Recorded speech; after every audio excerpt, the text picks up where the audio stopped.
जय Shri Krishna viewers, welcome to astro intelligence video series. आज सभी दर्शकों को कृष्ण जन्माष्टमी की बहुत बहुत शुभकामनाएं। और आज के पावन दिन जब मैं सोच रहा था कि आज एक लग्न की वीडियो बनाऊंगा, तो मन में एक ही ख्याल आया कि ये लग्न और कोई हो ही नहीं सकता, ये सिर्फ एक्वेरियस यानी कुंभ ही हो सकता है। क्यों?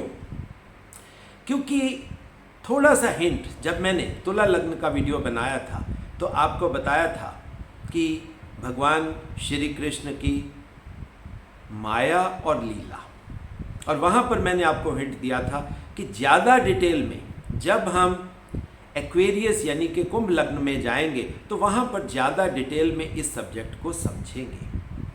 आज के दिन जब हम सब भगवान श्री कृष्ण को याद कर रहे हैं, तो आज की ये जो वीडियो है भगवान श्री कृष्ण को ही समर्पित है।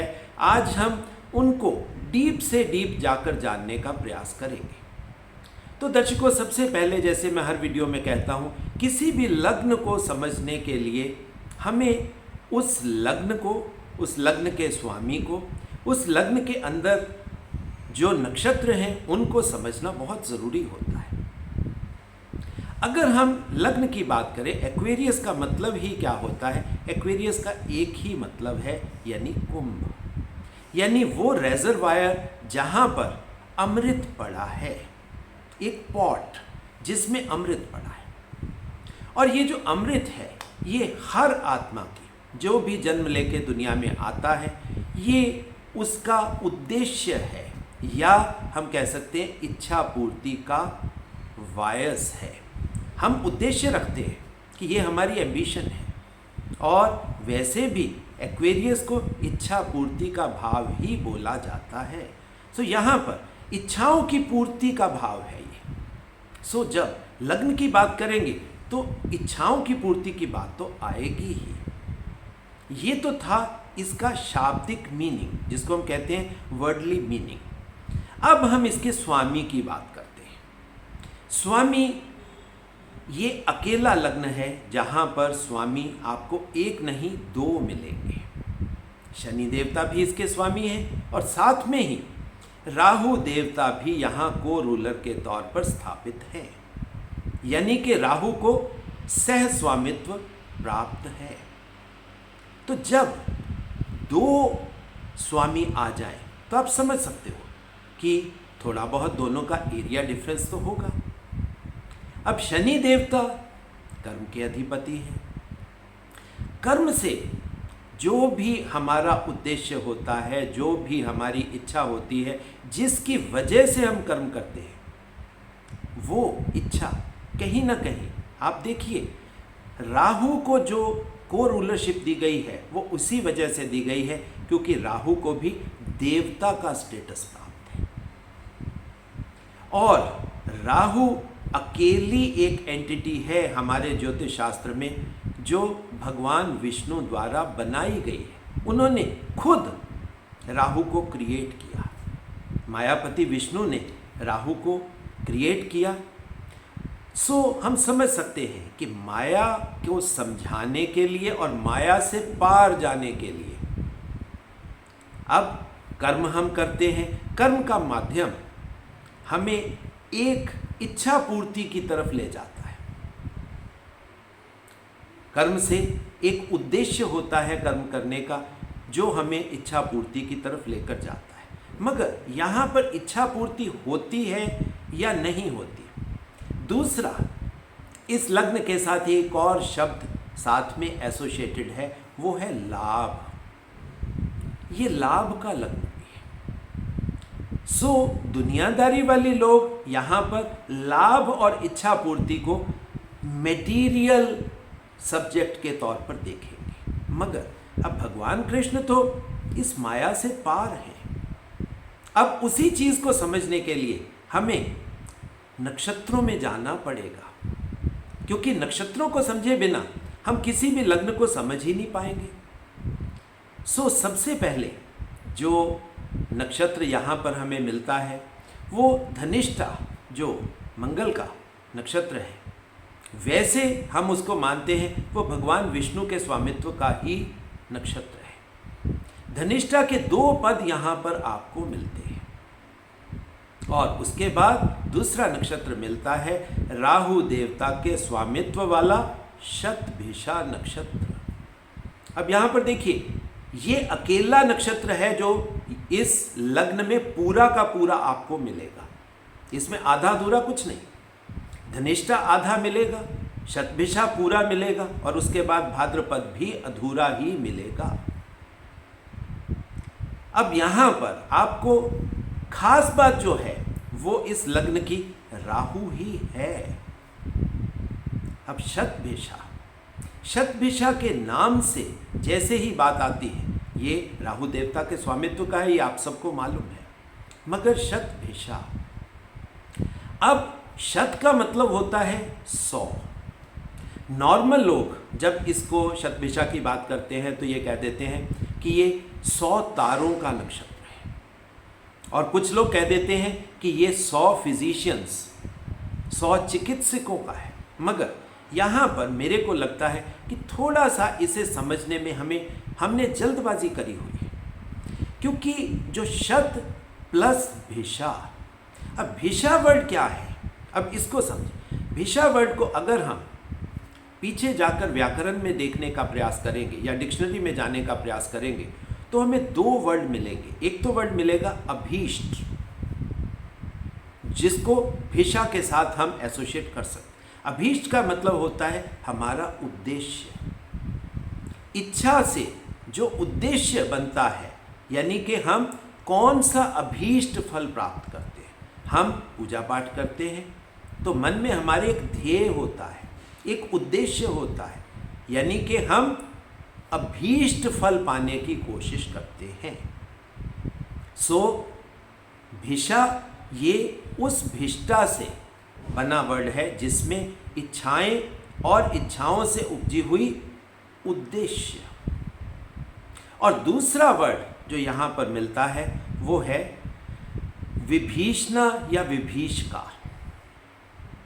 अब विभीषणा या विभीषका, ये आप समझ सकते हो कि लाइफ की मुश्किलों के बारे में बात हो रही है। लाइफ का जो दुर्गम पथ है, हम कहते हैं जीवन बहुत उतार चढ़ाव, बहुत कठिनाइयों का एक जर्नी है, एक रास्ता है।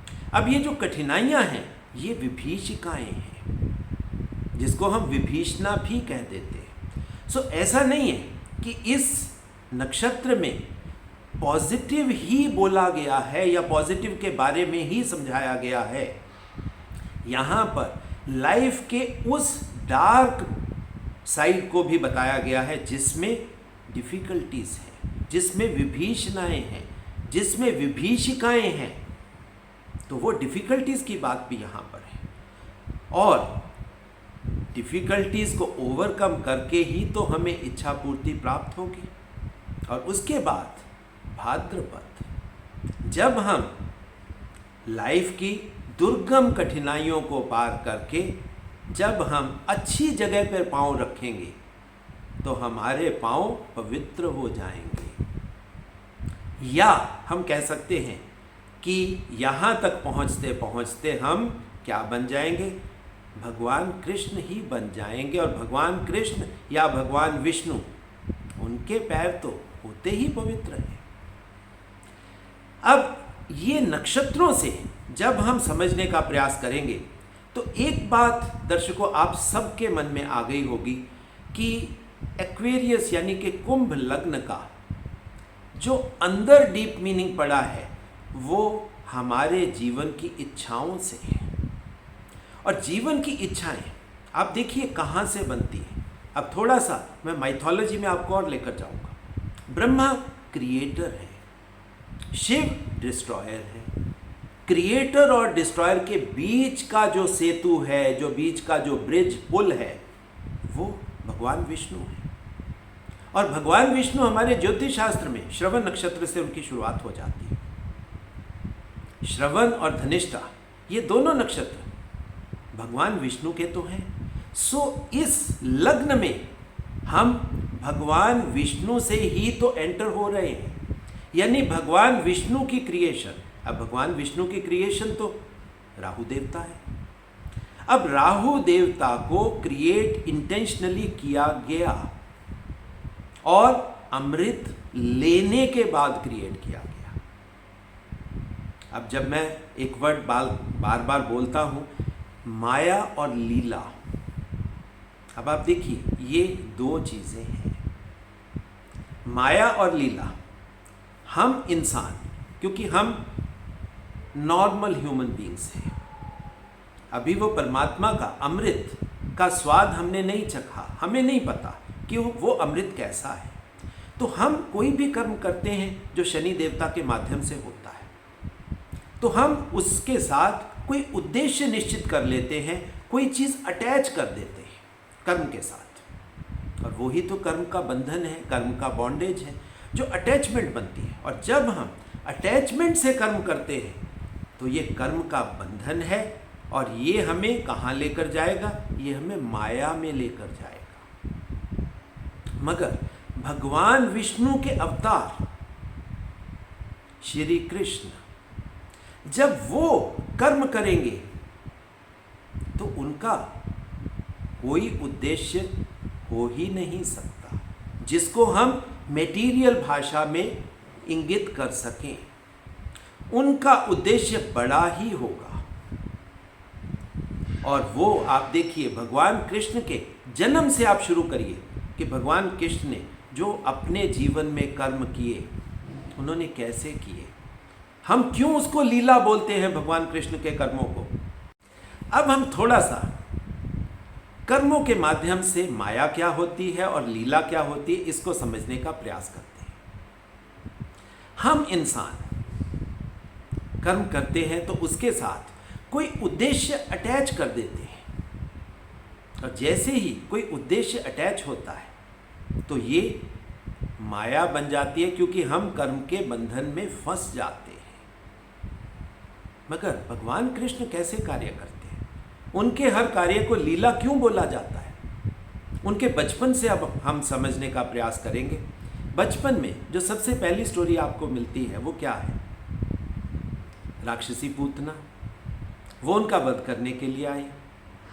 अवतारी पुरुष हैं, उनको मालूम है कि ये राक्षसी है और अपने स्तनों पर जहर लगाकर आई है, मगर वो उसको निराश नहीं करते। वो उसे कहते हैं कि माता बिल्कुल मैं तुम्हारा दूध पीऊँगा। और आप देखिए, हंसते खेलते हुए दूध पीते हुए ही उसके अहंकार का मर्दन कर देते हैं। उसके बाद कालिया नाग की स्टोरी को ले लीजिए। कालिया नाग, भगवान कृष्ण को मालूम है कि ये राक्षस है, और उसके बावजूद वो ना उस राक्षस से डरे, ना भयभीत हुए। क्या कर रहे हैं? नाच रहे हैं, छलांगे लगा रहे हैं, उसके सिर के ऊपर नृत्य कर रहे हैं। और फिर चाहे आप गोवर्धन पर्वत की स्टोरी को उठा के देख लीजिए, ना तो उनके चेहरे से मुस्कान गायब हुई। चाहे हम जितनी भी गोपिकाएं हैं, गोपिकाओं के साथ जो उनका हम कहते हैं कि ये लीला है, आप देखिए कृष्ण के चेहरे से मुस्कान कभी गायब नहीं होती, उनका खेल कभी खत्म नहीं होता।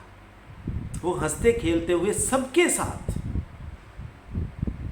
इंटरेक्ट कर रहे हैं, सबके साथ दुनियादारी भी कर रहे हैं। अब उनके कर्म को समझिए आप कि वो कर्म कैसे कर रहे हैं। अब चाहे उसके बाद वाले कर्म भी ले लीजिए, जब वो बड़े हो गए। अब वो बड़े हो गए, आप उनके कर्म को देखिए। जब द्रौपदी का चीरहरण हो रहा था, अब द्रौपदी का चीरहरण देखिए कितनी दर्दनाक कह लीजिए या भयानक घटना थी, क्योंकि ये कलयुग की बात नहीं है, ये उस युग की घटना है जहाँ पर अभी मॉरल वैल्यूज जिंदा थी। वहाँ पर जब चीरहरण हो रहा है, अब आप देखिए, ना उन्होंने गुस्सा किया दुशासन के साथ, ना उन्होंने डांटा दुर्योधन को, ना ही उन्होंने युधिष्ठिर या अर्जुन को कुछ मतलब यानी कि उसकी तरफ देखा। वो आए, द्रौपदी को जब वस्त्रहरण हो रहा है तो वो आए और उन्होंने क्या किया? सिर्फ वस्त्र दे दिए। ना वो उस कर्म के शुरू में एंटर हुए, ना कर्म के एंड में एंटर हुए। दुर्योधन का दुशासन का अभीष्ट क्या था वो उसमें गए ही नहीं। उन्होंने अपने तरीके से उसका सॉल्यूशन दे दिया। और उसके बाद की भी कहानी को आप देखिए। उसके बाद द्रौपदी जब कृष्ण को मिलती है तो उसे उलाहना देती है। वो कहती है कि कैसे सखा हो आप मेरे, मैं जब मुश्किल में थी तो आप आए नहीं। वो कहता, तब कृष्ण भगवान ने ये कहा कि मैं तो आया था द्रौपदी, तुम्हारा ही दिमाग किसी और जगह पे था, मैं तो आया था।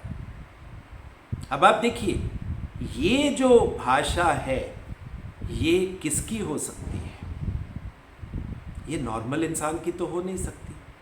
अब आप उसके बाद वाली स्टोरी भी देख लीजिए जिसमें महाभारत घटित हुआ।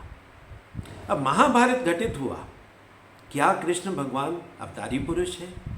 क्या वो दुर्योधन को, धृतराष्ट्र को समझा नहीं सकते थे? मगर उन्होंने महाभारत को होने दिया। हंसते खेलते हुए जब अर्जुन के मन में भी नेगेटिव भावनाएं आई तो उन्होंने क्या किया? उन नेगेटिव भावनाओं को हटाने के लिए हंसते खेलते गीता सुना दी। अब आप उनके तरीकों को समझिए। चाहे वो राक्षसी पूतना है, चाहे वो कालिया नाग है, चाहे वो दुशासन है, चाहे वो दुर्योधन है, चाहे वो धृतराष्ट्र है, आप देखिए वो कर्म के अंदर जाते ही नहीं कि दूसरों का अभीष्ट क्या है वो होता रहे। वो अपने तरीके से उसका एक डिफरेंट सा सॉल्यूशन देते हैं। और एक्वेरियस असेंडेंट वालों की यही तो खास बात है कि वो सबसे डिफरेंट ही तो होते हैं। अब सबसे डिफरेंट हैं, इसी वजह से वो अमृत तक पहुंच पा सकते हैं। अब अमृत तक पहुंचने का अगर हम नॉर्मल ज्योतिष या नॉर्मल माइथोलॉजी की बात करें तो वो ज्ञान सिर्फ और सिर्फ राहु को ही था। सिर्फ राहु को मालूम था कि दुनिया में अमृत है। अब लाइफ में प्रॉब्लम्स तो हैं, हम जानते हैं देने वाला देवता होता है और लेने वाले को हम कह देते हैं क्योंकि इसमें ये आसुरी प्रवृत्ति है कि ये लेने वाला। मगर अब हम पूजा पाठ भी करते हैं या कोई कर्म भी करते हैं तो हम अभीष्ट फल की कामना करते हैं, तो ये तो लेने का भाव हुआ। तो लेने का भाव तो देवताओं के ऑपोजिट ही है क्योंकि देवताओं का काम तो देने वाला था। अब आप देखिए, शुरुआत हुई धनिष्ठा जो विष्णु भगवान का नक्षत्र है। सो विष्णु भगवान को राहु को क्रिएट करना पड़ा आपको उस माया के बारे में समझाने के लिए, क्योंकि माया को समझना बहुत ज़रूरी चीज़ है। लीला को तभी आप समझ पाओगे जब आप माया को समझो, क्योंकि हम कर्म करते हैं, कर्म के साथ अभीष्ट फल को जोड़ देते हैं। मगर भगवान कृष्ण कर्म करते हैं, हंसते खेलते कर्म करते हैं और वो लीला बन जाती है, खेल बन जाता है। और ये ही शतभिषा और राहु का खेल है। अब यहाँ पर अमृत है और अमृत तक पहुँचने के लिए जीवन की विभीषिकाओं को हमें पार करना पड़ेगा।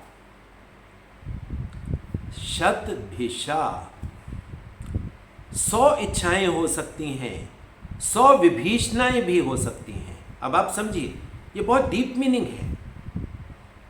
यानी कि शतभिषा 100 अभीष्ट फल भी हो सकते हैं हमारी इच्छाओं के, और 100 अभीष्ट फल के साथ 100 विभीषणाएं या विभीषिकाएं भी हो सकती हैं। मगर अब यहाँ पर कृष्ण भगवान कितने रेलेवेंट हो जाते हैं कि उनको जन्म लेना पड़ेगा आपको सिर्फ ये ज्ञान देने के लिए। और कृष्ण भगवान ने ज्ञान को कितने बढ़िया तरीके से गीता में दिया हमें। उन्होंने कहा, आपके कर्म का फल आपके इंटेंट से निर्धारित होता है। आप मन में कौन से अभीष्ट फल की कामना करते हुए कर्म को कर रहे हो, उससे आपकी इच्छा पूर्ति निश्चित होती है। उसी से आपका कर्म का बंधन बनेगा और उसी से ये कर्म के बंधन से छुटकारा भी तो उसी से मिलेगा।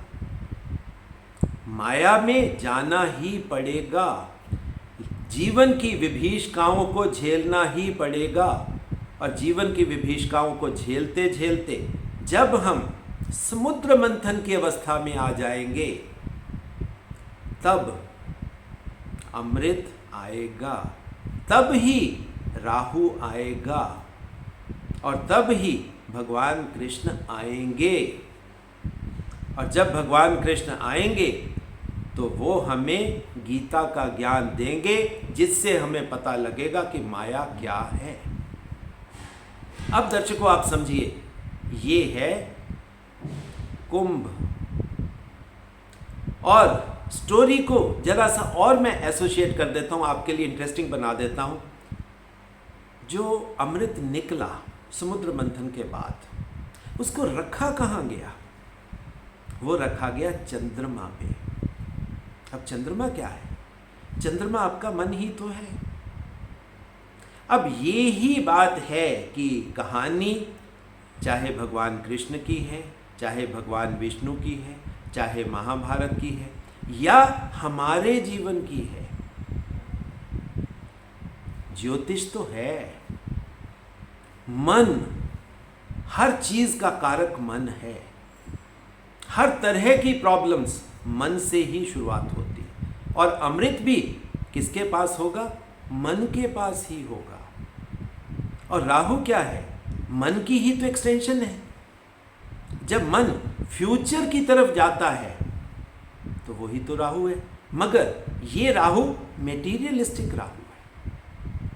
मगर जब हम शनि देवता के माध्यम से कर्म करते हुए साधना को सीख जाते हैं, तो साधना से जो अमृत प्राप्त होता है वो भी राहु देवता द्वारा ही आएगा।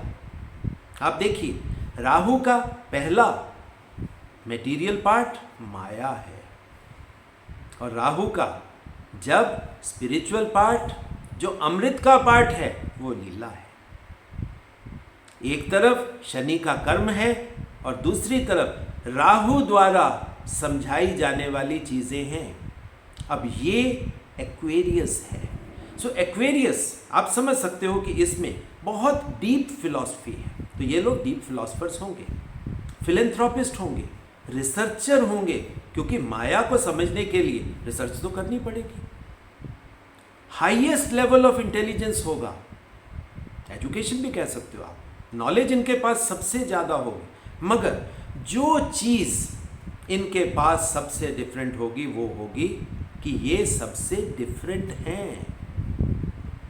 भगवान कृष्ण किसी के साथ भी नहीं, ना वो कौरवों के साथ होते हैं, ना वो पांडवों के साथ होते हैं, ना वो धृतराष्ट्र पे गुस्सा होते हैं, ना दुर्योधन पे गुस्सा होते हैं, और ना ही वो अर्जुन के साथ या युधिष्ठिर के साथ गुस्सा होते हैं। अब आप देखिए, वो दोनों के बीच में रहकर एक सेतु बना देते हैं, और उस सेतु के माध्यम से वो सॉल्यूशंस भी दे देते हैं। अब ये डीपेस्ट रिसर्चर्स हैं ये लोग। इनमें भगवान कृष्ण का वो अंश आपको मिलेगा। वो चाहे हम रिसर्चर्स की बात करें, आइंस्टाइन की बात कर लें, मैरी क्यूरी की बात कर लें, भगवान कृष्ण की बात कर लें, बुद्ध की बात कर लें, गुरु नानक की बात कर लें, ये जितने हैं ये सब डीप में जाकर रिसर्च करेंगे। और कुंभ डीप में तो है। अब आप देखिए, इसकी शुरुआत कहाँ से हो रही है? शुरुआत हो रही है विष्णु भगवान के 2 नक्षत्रों से, उनके दोनों नक्षत्रों के आखिरी पदों से, यानी कि अंधकार की गहराई। और रिसर्च कहाँ होती है? उन सब्जेक्ट्स की रिसर्च होती है जो अंधकार में छुपे हुए होते हैं। जो चीज़ ज्योति में आ गई वो तो दिखाई दे गई। रिसर्च तो अंधकार की ही है। और ये लग्न की शुरुआत धनिष्ठा के आखिरी 2 पदों से ही तो है। सो ये रिसर्चर्स होंगे, फिलेंथ्रोपिस्ट होंगे, मगर सबसे क्या है, डिफरेंट होंगे। इनके सोचने का नज़रिया, इनके बात करने का नज़रिया, इनके कपड़े डालने का नज़रिया, इनके दुनिया के साथ बातचीत करने का नज़रिया, इनके लाइफ के उद्देश्यों का नज़रिया बहुत डिफरेंट होता है। अब शनि है, राहु है, रिसर्च तो अकेले बैठकर ही हो सकती है। सो इन दोनों को कंफर्ट होता है अकेले बैठकर, आइसोलेशन में बैठकर काम करने का। ये है इस लग्न की खास बात। मगर जब ये दुनिया में दिखाई देते हैं, जब अमृत मिल जाता है, यानी कि जो चीज़ ये चाहते हैं, पॉजिटिव चीज़ इनको मिल जाती है, तो फिर ये बड़े लार्जर ग्रुप्स में काम करते हैं, पूरी दुनिया को दिखाते हैं। चाहे वो गौतम बुद्ध हैं, चाहे वो गुरु नानक हैं, और चाहे वो मैरी क्यूरी ही क्यों नहीं है, उनका काम पूरी दुनिया में फैल जाएगा। और एक्वेरियस में ये चीज़ तो है ही कि आप लार्जर ग्रुप्स, लार्जर ऑर्गेनाइजेशंस में काम करोगे, आप बड़े ग्रुप्स के साथ इंटरेक्ट करोगे, आपकी एसोसिएशन बन जाएगी। और इनकी शक्ल सूरत भी सबसे डिफरेंट होती है। कृष्ण भगवान क्या थे, उनका कलर क्या था? कृष्ण यानी काला, मगर उसके बावजूद इतने खूबसूरत लगते थे कि हर इंसान उनसे मोहित था। अब ये डिफरेंट की क्लासिफिकेशन है जो एक्वेरियस के साथ है, क्योंकि अंदर तो उनके अमृत है, तो वो अमृत चेहरे से भी तो झलकेगा, वो नूर चेहरे से झलकेगा। जब कोई इंसान एनलाइटनमेंट को प्राप्त हो जाता है तो वो नूर उसके चेहरे से झलकता है। और ये अकेला लग्न है जहाँ पर एनलाइटनमेंट तक पहुँचने की ये उद्देश्य भी है और पहुँचा जा भी सकता है। तभी तो भाद्रपद बनेगा, तभी तो वो पैर पवित्र होगा। सो एनलाइटनमेंट की बात, मोक्ष की बात अगर कोई है तो वो इसी लग्न के साथ एसोसिएट हो सकती है। और आज का दिन ये बातें करने के लिए, इन चीज़ों को समझने के लिए सबसे बढ़िया दिन था। अब जैसे हर वीडियो में मैं पूरे लग्न के 12 के 12 भाव आपको समझाता हूँ, उसको भी आज समझने का प्रयास करेंगे। तो शक्ल सूरत के बारे में मैंने आपको बता दिया, गुणों के बारे में आपको बता दिया, नक्षत्रों के बारे में बता दिया, स्वामी के बारे में बता दिया। अब हम एक्वेरियस असेंडेंट यानी कि कुंभ लग्न के दूसरे भाव, यानी कि उसके गेन के भाव में क्या है। अब गेन के भाव में आप देखिए, वहां पर राशि चली जाएगी मीन। दोबारा से विष्णु भगवान, लक्ष्मी जी उनके चरणों में बैठकर सेवा कर रही हैं। आप देखिए, दोनों बड़े गुरु जुपिटर और वीनस आपको वहाँ पर मिल जाएंगे, क्योंकि वीनस तो एक्सॉल्टेड है वहाँ लाइफ की। अब जहाँ पर भगवान कृष्ण होंगे या भगवान विष्णु होंगे, वहाँ तो दुनिया का हर तरह की सुख सुविधा कह लीजिए, लग्जरीज कह लीजिए, लक्ष्मी माँ के साथ एसोसिएटेड कोई भी बात जो आप अपने दिमाग से इमेजिन कर सकते हो, आप उसकी बात को सोच लीजिए, वो तो वहाँ होगी, और थोड़ी नहीं, भरपूर अवस्था में होगी। सो एक्वेरियस वाले जब काम करेंगे, आइंस्टाइन काम करेगा, रिसर्च के बाद सब कुछ अपने आप मिल जाएगा। बुद्ध चाहे पहले राजा हैं, मगर वो तो एक छोटे से प्रदेश के राजा थे, मगर जब वो ज्ञान प्राप्त हो गया तो पूरे दुनिया के राजा बन गए। सो द्वितीय भाव वहाँ पर, ये देखिए, शुरुआत इस लग्न की भगवान विष्णु के धनिष्ठा नक्षत्र से हो रही है, और पहुँच भी कहाँ रहे, दोबारा से भगवान विष्णु के पास। अब भगवान विष्णु के साथ लक्ष्मी को तो आना पड़ेगा। इसके तीसरे भाव में यानी पराक्रम भाव में क्या है, अब उसको समझिए। अब पराक्रम भाव में आप देखिए, मंगल देवता का घर आ गया, मेष, एरीज। अब जैसे ही हम एरीज की बात करते हैं तो यहाँ पर पूरा पराक्रम होगा। ये अकेला लग्न है, यहाँ पर अधूरी बात नहीं, क्योंकि यहाँ पर तृतीय भाव के देवता भी मंगल हैं और कारक भी मंगल है। तो आप समझ सकते हो कि ये इंसान अगर कोई कार्य करेंगे तो पूरे समर्पण से, पूरी निष्ठा से, पूरी डिवोशन से और पूरी ताकत के साथ। आधा अधूरा यहाँ पर कुछ नहीं है। अब आप भगवान कृष्ण की लाइफ में देखिए कि आधा अधूरा क्या है।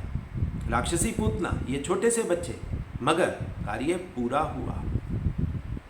कालिया नाग, कार्य पूरा हुआ। गोवर्धन पर्वत, कार्य पूरा हुआ, क्योंकि पूरे इनिशिएटिव और पूरी समर्था से वो काम हुआ। अब एक्वेरियस कुंभ वालों का सुख कहाँ पड़ा है, इस बात को समझे जरा। उनका सुख टॉरस में, वृषभ में, शुक्र में, क्योंकि विष्णु का सुख विष्णु में ही तो हो सकता है। अब शुक्र विष्णु का ही पर्यायवाची शब्द है, सेम एनर्जी है, तो शुक्र के साथ, वीनस के साथ ही उनको सुख मिलेगा। आप कह सकते हो कि जहाँ पर भगवान विष्णु होंगे तो लक्ष्मी होंगी, जहाँ पर भगवान कृष्ण होंगे वहाँ राधा भी होगी, वहाँ मीरा भी होगी और वहाँ गोपियाँ भी होंगी। इसका मतलब सिर्फ ये वीनस के मैं फेमिनिन एस्पेक्ट की बात नहीं कर रहा हूँ, इसमें मैंने तीनों एस्पेक्ट आपके ले लिए। मन की इच्छाओं का भाव भी ले लिया, स्पिरिचुअलिटी डिवोशन का भाव भी ले लिया, और साथ में वो जो लीला है उस लीला को भी आपको समझाया, क्योंकि इसमें तीनों डायमेंशंस बीच में आ जाती। तो यहाँ पर शुक्र की वही 3 डायमेंशंस जब मिलेंगी तो वो एक्वेरियस वालों को सुख देगा। और ये चीज़ माता भूमि वाहन ये रहेगा। तभी आप देखिए भगवान कृष्ण को एक नहीं 2 माँ, एक माँ जन्म देने वाली, एक माँ पालने वाली, और भगवान कृष्ण को तो हर जगह से प्यार मिला। वाहन उनके पास एक से एक बढ़कर। अब आप जो बाकी लोग जो एक्वेरियस हैं उनकी लाइफ को भी सोचिए, उनकी लाइफ भी वैसी ही जाएगी। अब जानबूझकर वो मथुरा छोड़ देंगे, वृंदावन छोड़ देंगे, और फिर भी उनको द्वारका मिल जाएगी, कहीं नहीं जाने वाली, क्योंकि उनका सुख वहाँ है और वो सुख मिलेगा। अब इसके संतान भाव की बात कर लेते हैं। संतान भाव में यहाँ पर क्या होगा? संतान भाव में मिथुन राशि बड़ी क्लियर है, प्रेम तो होगा, क्योंकि बहुत वात्सल्यपूर्ण होंगे, बहुत प्रेम पूर्ण होंगे। ये दोनों तरह के प्यार, दोनों तरह के प्रेम इनके दिखेंगे। सो संतान भाव में वो प्रेम आएगा। सो इनके जो बच्चे होंगे उसी प्रेम पूर्ण कार्य की ही उत्पत्ति होगी, इनके बच्चे वैसे ही आएंगे। हालांकि ये बात हो जाती है कि ये बहुत आइसोलेटेड, अकेले में रहकर। अब आप देखिए भगवान कृष्ण के जो अंदर की लाइफ है उसके बारे में बहुत ज़्यादा आपको कोई कथानक भी नहीं मिलने वाले, स्टोरीज नहीं मिलेंगी आपको। उनकी शादी हुई, शादी के साथ अंदर क्या हुआ उसके बारे में कोई पता नहीं। सो वो इनका एक प्राइवेट सब्जेक्ट है, मगर ये भी एक बात है, संतान है। अब हम समझेंगे कुंभ लग्न वालों के एनिमी हाउस की, जिसमें रोग ऋण शत्रु हैं। वहाँ पे राशि कौन सी आई? राशि आई चंद्रमा की, यानी कि मन ही ऐसे लोगों का सबसे बड़ा शत्रु होगा। अगर मन में नेगेटिव भावनाएं आ गई तो बीमारियां भी आएंगी। बीमारियों के साथ क्या आएगा? शत्रु भी पैदा हो जाएंगे। लोन्स तो इनके होंगे। अब आप भगवान कृष्ण की लाइफ को समझिए, क्या उनकी लाइफ में शत्रु नहीं थे? और वो करने क्या आए थे? वो ऋण उतारने तो आए थे। माता का ऋण, पिता का ऋण, गोपियों के साथ ऋण, राधा का ऋण, अर्जुन का ऋण, भीष्म पितामह का ऋण। ऋण की अगर लिस्ट अगर आप उठाएंगे तो भगवान कृष्ण के ऋण की लिस्ट बहुत लंबी मिलेगी। और ये सब ऋण उन्होंने मन के साथ पूरे किए, आधे अधूरे मन के साथ नहीं, पूरे मन के साथ पूरे किए। और ये बात यहाँ पर बहुत स्ट्रांग हो जाती है कि मन, कर्क राशि कर्क राशि में मन है, अगर पूरे मन के साथ वो चलेंगे तो उनको क्या मिल जाएगा यहाँ पर, जैसे ही वो रोग, अब रोग कैसे दूर होंगे, रोग दूर करने के लिए उनको साधना करनी पड़ेगी। आप देखिए, आपको कृष्ण भगवान के दो ही रूप की फोटो या चित्र आपको मिलेंगे, या तो वो बाल अवस्था का मिलेगा या फिर जिसमें वो जवान ही दिखेंगे, यानी कि आखिरी एज तक, मृत्यु पर्यंत उनके चेहरे में वो नूर, वो तेज रहा। और ये नूर वो और तेज, ये हेल्थ की निशानी तो है। आप समझ सकते हो कि भगवान कृष्ण बहुत बड़े साधक थे। साधना के माध्यम से उन्होंने बीमारियों को आने ही नहीं दिया, और उन्होंने मन के जो पेंडिंग ऋण थे, पूरे मन से उन्होंने उसको भी पूरा किया।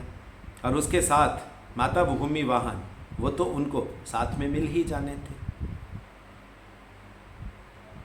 अब बात करते हैं शक्ति स्थान की। शक्ति स्थान, शक्ति स्थान अब क्या हो सकता है, कुंभ का। कुंभ में आप समझ सकते हो कि वहां राहु है, वहां भगवान विष्णु हैं।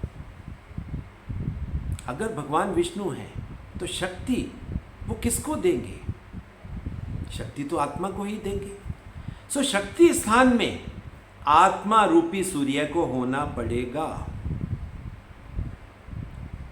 या आप कह सकते हो कि वो शक्ति परमात्मा से प्राप्त करते हैं। चाहे परमात्मा का, अगर हम इस तीन रूपी एंटिटी की बात करते हैं, ब्रह्मा विष्णु महेश की, तो वो है। मगर जब हम प्रभु की, परमात्मा की, परमात्मा की बात करते हैं, तो परमात्मा किसको शक्ति दे सकती है या किससे शक्ति ले सकती है?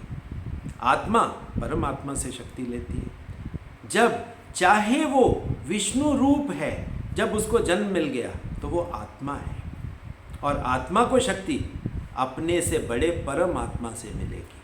सो शक्ति स्थान में परमात्मा, ज्योति स्वरूप सूर्य, क्योंकि कृष्ण तो काले हैं, अंधकार में हैं, और इसी वजह से वो हर तरह के अंधकार को, हर तरह के अभिमान को, हर तरह के दर्प को, हर तरह के मान को वो समझते हैं, और उसका बहुत ही ज़्यादा जुडिशियस तरीके से उसे न्यायपूर्ण व्यवस्था में डाल देते हैं।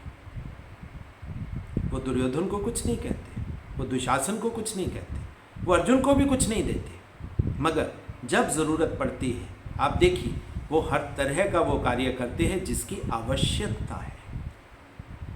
वो चाहते महाभारत ना होती, मगर उन्होंने कुछ नहीं किया। उन्होंने अपनी आत्मा के साथ जो कार्य करने वाले थे, उन्होंने सिर्फ वो ही कार्य किए और हंसते खेलते किए। उन्होंने महाभारत में लड़ाई नहीं लड़ी, उन्होंने दुर्योधन को मारा नहीं, दुर्योधन को डांटा नहीं, किसी को उन्होंने कुछ नहीं कहा। और अगर आप सोचो, उन्होंने अर्जुन को भी कौन सा कोई आशीर्वाद दिया? कुछ नहीं, सिर्फ ज्ञान दिया, समझ दी। और यही बात माया से लीला में ले जाने के लिए जो शक्ति चाहिए, वो शक्ति किसकी हो सकती है? वो तो ज्ञान की ही हो सकती है। और सूर्य हर तरह के शास्त्रों का ज्ञाता है, तभी हम सूर्य को प्रकाश के साथ रखते हैं कि सूर्य अखंड ज्योति है, प्रकाश है, क्योंकि प्रकाश ही तो हमें चाहिए। अब बात करते हैं अष्टम स्थान की, क्योंकि आज जन्म अष्टमी है, सो ये बात भी करनी थोड़ा ज़रूरी होती है, क्योंकि अष्टम को हम सबसे ज़्यादा गहन अंधकार के रूप में देखते हैं, और वहीं पर डीपेस्ट रिसर्च की पॉसिबिलिटी होती है। अब ये सूर्य के लिए, उस आत्मा रूपी प्रकाश के लिए गेन का हाउस है, यहाँ पर बढ़ेगा। अब आत्मा का तेज, आत्मा का गेन कहाँ होगा? आत्मा का गेन तो परमात्मा में ही होगा। सो यहाँ पर परमात्मा को खोजने की बात होगी, वो चाहे भगवान कृष्ण ही क्यों नहीं है। तभी तो देखिए, भगवान विष्णु ने राहु को क्रिएट किया ताकि सबको अमृत मिल सके, सबको मोक्ष मिल सके। और यहाँ पर भाव की बात अगर आएगी तो आप देखिए बहुत खूबसूरत चीज़, यहाँ पर कौन सी राशि आ जाएगी? राशि यहाँ पर कन्या आ जाएगी, मैच्योर बुद्ध। यहाँ पर बुद्धि हल्की नहीं होगी, क्योंकि स्ट्रॉन्ग बुद्धि के साथ ही हम रिसर्च कर सकते हैं। उस अंधकार के अंदर जो चीज़ें पड़ी हैं उसको ढूंढ सकते हैं, वो चाहे स्पिरिचुअलिटी की बात हो और चाहे मॉडर्न साइंस की बात हो। मतलब कोई भी रिसर्च है, रिसर्च हमेशा अंधकार में ही होती है, डार्क सब्जेक्ट्स में ही होती है। और यहाँ पर बुद्ध देवता से बेटर और कौन हो सकता है? क्योंकि भगवान कृष्ण, विष्णु और एक्वेरियस, ये मन के ही तो सब्जेक्ट है, डीपेस्ट साइकोलॉजी का ही तो सब्जेक्ट है। सो यहाँ पर वो जो डीप इंट्यूशंस की बात है वो इसी वजह से होती है क्योंकि यहाँ पर रिसर्च बुद्धि के द्वारा हो रही है। अब हम बात करते हैं कि एक्वेरियस के भाग्य स्थान में क्या पड़ा है। किसी भी लग्न का भाग्य बहुत इंपॉर्टेंट चीज़ होती है। अब भाग्य में क्या है? भाग्य में आप देखिए तुला है, शुक्र है, बैलेंस है, और वो बैलेंस शनि के माध्यम से आता है। यानी कि आप समझिए भगवान कृष्ण अगर कोई कर्म करेंगे उस बैलेंस के साथ करेंगे, ना इधर ना उधर, ना कौरवों के साथ ना पांडवों के साथ, उनका अपना रास्ता होगा। और वो जो रास्ता होगा आप देखिए बिना ईगो वाला है। वो तो अर्जुन के भी सारथी बन जाते हैं, कोई ईगो नहीं है। मगर जब ज्ञान देने की बात आती है तो गीता भी सुना देते हैं। अब ये बड़ी इंपॉर्टेंट और मज़ेदार चीज़ें हैं जो निकलती हैं, क्योंकि भगवान कृष्ण का रास्ता सबसे अलग है। ना वो कर्म के साथ अटैच होते हैं, ना कर्म के फल के साथ अटैच होते हैं। इच्छाएं होंगी, दुर्योधन की होंगी, अहंकार भी है, अभिमान भी है। अर्जुन में भी अभिमान है कि मैं बहुत बड़ा धनुर्धर हूँ। ना वो किसी अहंकार में जाते हैं, ना वो किसी अभिमान में जाते हैं, उनका रास्ता अपना है। वो तो कहते हैं मैं तो सारथी हूँ। अब सारथी कौन होता है? आप समझिए, हमारे जीवन में हमारा सारथी तो मन है और सारथी भगवान कृष्ण है। सो भाग्य में एक्वेरियस वालों के क्या है, ये सबसे इंपॉर्टेंट बात हो जाती है कि उनको सम अवस्था में रहना है। बहुत से दर्शक मेरे को क्वेश्चंस भेजते हैं कि सर आप बात करते हो कि दृष्टा, कि हमें दृष्टा भाव से काम करना चाहिए। अब देखिए ये है दृष्टा भाव से काम करना। तुला लग्न में मैंने थोड़ा सा आपको हिंट दिया था। अब आप समझिए दृष्टा भाव क्या है, भगवान कृष्ण कैसे कार्य कर रहे हैं। वो अर्जुन को कुछ नहीं बोलते, युधिष्ठिर को कुछ नहीं कहते, उसके बाद ना दुर्योधन को कुछ कहते हैं, ना दुशासन को कुछ कहते हैं, ना धृतराष्ट्र को कुछ कहते हैं, ना भीष्म पितामह को कुछ कहते हैं। आप देखिए सबकी अपनी अपनी इच्छाएं हैं, अपना अपना दायरा है काम करने का। मगर भगवान कृष्ण इन सब से अछूते रहते हुए बीच में हो जाते हैं। सम अवस्था, दृष्टा भाव, वो सबको सिर्फ देखते हैं क्या कर रहे हैं वो उनके कर्म के अंदर सम्मिलित नहीं होते, अपने आप को अटैच नहीं करते। हम ह्यूमन बीइंग से यही गलती होती है, हम दूसरे के कर्म के साथ अपने आप को अटैच कर लेते हैं, बंधन में फंस जाते हैं। और जब बंधन में फंसेंगे तो माया का खेल होगा। चाहे वो माया, अब आप समझ सकते हो कि कौरवों के साथ हो रही है या पांडवों के साथ हो रही है, वो माया ही है। मगर भगवान कृष्ण का रास्ता लीला का है। वो कहते हैं बीच में आ जाओ, सम हो जाओ, दृष्टा बन जाओ, सीयर बन जाओ। दृष्टा भाव से काम करना इसे कहते हैं, क्योंकि आपको उनकी इच्छा से कोई लेना देना नहीं, ना इधर की इच्छा से लेना देना, ना इधर की इच्छा से लेना देना। तो एनलाइटेंड लोग इसी तरीके से काम करते हैं, वो बिल्कुल बीच में आ जाते हैं, बैलेंस उनका आ जाता है। और बैलेंस वालों को राइट भी दिखेगा, लेफ्ट भी दिखेगा। फिर किसी को कोई लेबल नहीं है कि जी राइटिस्ट अच्छे हैं या लेफ्टिस्ट अच्छे हैं। भगवान कृष्ण का ये तरीका है, और ये तरीका आएगा कहाँ से? अब आप इस लग्न से आप समझ सकते हो कि दृष्टा भाव में ये चीज़ कैसे आ सकती है। यहाँ पर शनि देवता एक्सॉल्ट करते हैं, यानी कि साधना सबसे बड़ा टूल है। साधना के बिना आप ये चीज़ें नहीं कर सकते, साधना आपको करनी पड़ेगी। अगर आपने साधना सीख ली तो वो तुला का बैलेंस आपको समझ में आ जाएगा। यही सेंटरिंग है और यही मेडिटेशन है। दृष्टा भाव ही मेडिटेशन है, या मेडिटेशन ही दृष्टा भाव आपको दे देगा। सो ये भाग्य में है और ये ही धर्म है। अब एक्वेरियस के हम बात करते हैं कर्म स्थान की। अब कर्म स्थान में क्या है? कर्म स्थान में स्कॉर्पियो है, वृश्चिक है। आप देखिए यहाँ पर फोर्सफुल एनर्जी है, मगर वाटरी साइन है, मन से है, मन खत्म नहीं हुआ। अब आप कैसे समझ सकते हो कि स्कॉर्पियो क्या है? चाहे वो भगवान कृष्ण हैं, वो भूले नहीं दुर्योधन क्या है और अर्जुन क्या है।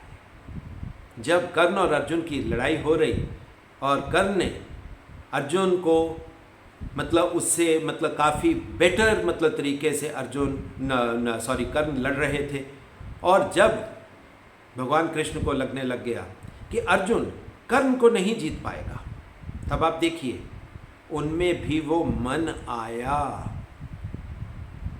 वो भूले नहीं कि मेरे को किसकी हेल्प करनी है। तब वो अर्जुन की साइड पे खड़े हो गए। वो गुस्सा आया, और गुस्सा किसका सब्जेक्ट था? गुस्सा आर्द्रा नक्षत्र, वो भी राहु ही है।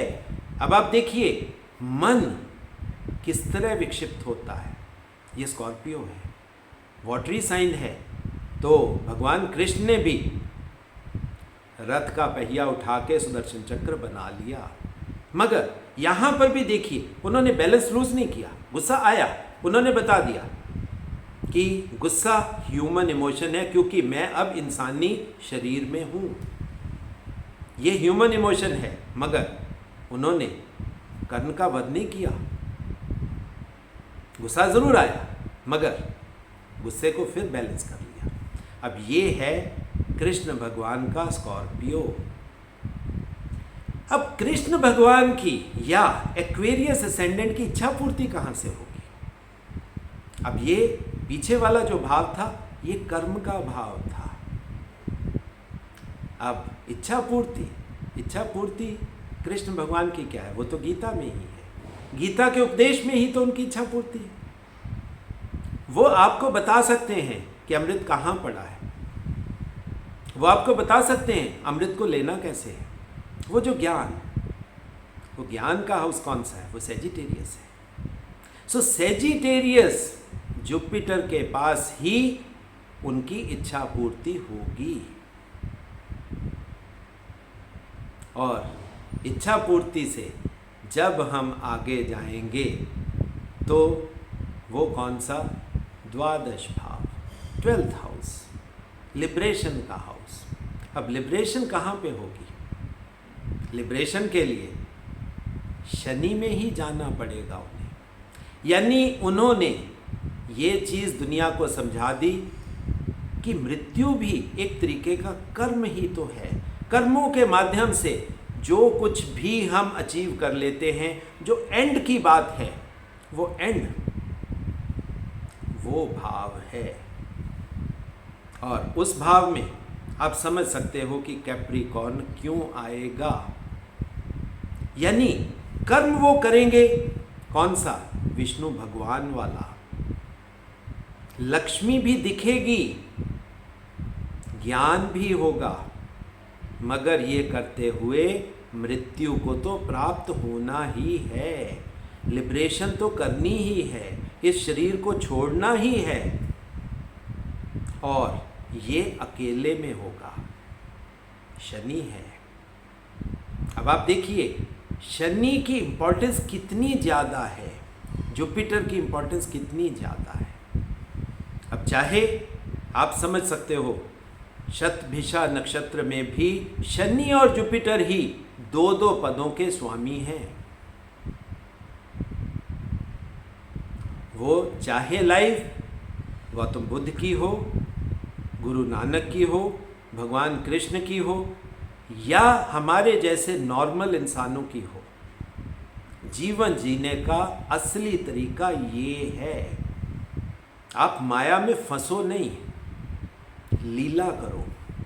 ना राइट में जाओ ना लेफ्ट में जाओ, सिर्फ बीच में रहकर लीला करो। चेहरे पे स्माइल रहे, हंसते रहो, खुश रहो। और आप कर्म करो नहीं, कर्म होते रहें आपके। और कर्म जब होए दृष्टा भाव।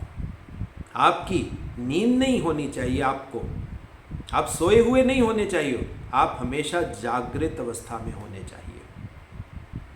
अब आप देखिए, आज कृष्ण जन्माष्टमी पर कितना खूबसूरत दर्शन इस लग्न के माध्यम से हमें समझ आया। सो दर्शकों, ये मेरा एक छोटा सा एफर्ट थी कि जिसमें मैंने अपनी तरफ से प्रयास किया कि जो हमारी रिलीजन, माइथोलॉजी और ज्योतिष है, इसको मिलाया जाए और इसको साइंटिफिक अप्रोच, लॉजिकल अप्रोच दी जाए। अगर आपको मेरी ये अप्रोच अच्छी लगती है तो निवेदन है कि एस्ट्रो इंटेलिजेंस, ये जो आपका चैनल है, मेरे द्वारा ज़रूर चलाया जाता है, चैनल आपका है, इस चैनल को ज़्यादा से ज़्यादा शेयर करिए, सब्सक्राइब करिए, घर घर तक पहुंचाइए, ताकि ऑथेंटिक वैदिक एस्ट्रोलॉजी की नॉलेज घर घर तक पहुंचे। और जो दर्शक अपनी कंसल्टेशन लेना चाहते हैं, हमारे इंस्टीट्यूट में नॉलेज एजुकेशन लेना चाहते हैं, उन सभी के लिए मेरा एक ही कॉन्टैक्ट नंबर है, दैट इज़ 9881164480। उसके माध्यम से ही आप मेरे से संपर्क स्थापित कर सकते हो। सो दर्शकों, बहुत बहुत प्यार, बहुत बहुत आशीर्वाद और दोबारा से कृष्ण जन्माष्टमी की बहुत बहुत शुभकामनाएं।